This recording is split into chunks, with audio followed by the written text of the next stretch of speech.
عورت کو سمجھنے کے لیے صبر کی ضرورت ہے۔ وہ ہر بات دل میں رکھ لیتی ہے مگر شکایت کم کرتی ہے۔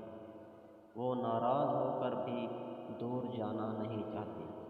وہ بس چاہتی ہے کہ کوئی اسے سمجھنے والا ہو۔ عورت کی خاموشی اکثر اس کے درد کی گواہ ہوتی ہے۔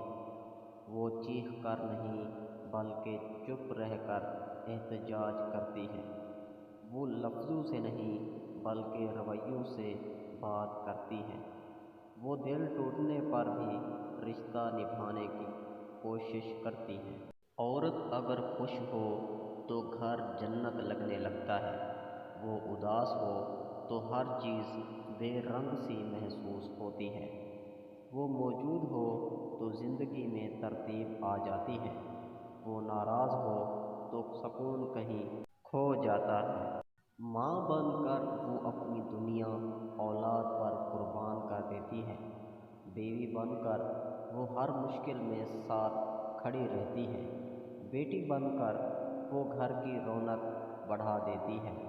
بہن بن کر وہ محبت کی مثال بن جاتی ہے۔ مزید ایسی اچھی ویڈیوز دیکھنے کے لیے ہمارے YouTube چینل کو سبسکرائب کریں اور گھنٹی کے نشان کو آل پر سیٹ کر لیں تاکہ ہماری آنے والی نئی ویڈیوز سب سے پہلے آپ تک پہنچتی رہیں۔ اور اگر آپ کو یہ ویڈیو اچھی لگی ہو تو ویڈیو کو لائک ضرور کیجیے گا۔ شکریہ، اللہ حافظ۔